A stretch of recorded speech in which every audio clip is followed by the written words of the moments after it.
Hey, Soul Fam. So today, a major part of taking ownership of your life. I think the most critical part would be willing to look at yourself to know what you don't want. So for those of you who don't know me, my name is Julia.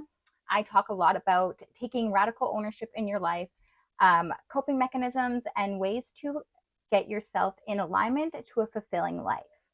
Today's video is going to be on the hardest and most crucial part of owning your life. I'm going to hop right into this, and I don't need no notes because I'm pretty well versed in it. Let's get into it. So, we all know that we know what we like, right? But think about it this way: when you walk into a dealership to buy a car, you have an idea of what you want, and you have an idea of what you don't want. So, and then when they're throwing extra options in there, you're like, okay, yeah, sure, I'll take that. I'll take that. But there's certain things that you're not willing to budge on. So it's easier to know what we don't want in life or what we don't want to show up as to know how we do want to show up. And that is the most critical part about introspection and intellectualization is being able to detach from the emotions of when you may look or could appear to come off in a way that is not how you want to show up. It may not be desirable. It may embarrass you. It may make you feel inferior to yourself. There's all these emotions that come up. That's the hardest part about introspection and looking at yourself to know what you don't want.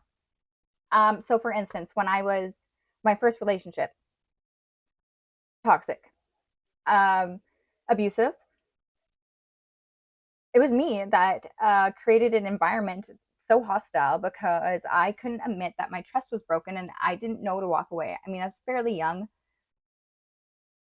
So I'm going to give myself a little bit of leeway there. However, at 15 years old, I knew that the state I left that person in wasn't fair.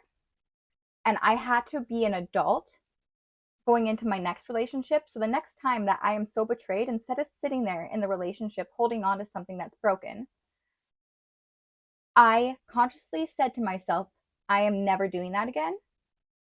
I don't like showing up that way. And I will remove myself before I come toxic.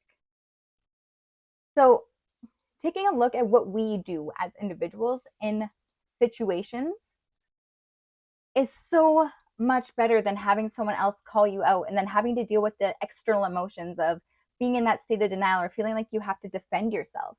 Save yourself that trouble. Like if you're calling yourself out, it's that much easier because you don't got to defend yourself against yourself. No one else is going to see that conversation or in your journal. It's completely between you and yourself. I would much rather call myself out any day than have someone call me out for my behaviors. And then as we get more comfortable with looking at ourselves, when it comes down to being in a relationship, we can communicate in healthy ways where we focus on behaviors because behaviors can change.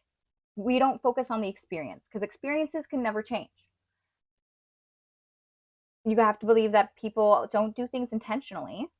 And if two people are willing to work in a relationship, they will focus on behavioral changes and always a realignment of values. I hope this video helps you guys. If you have any questions, let me know, and ciao for now.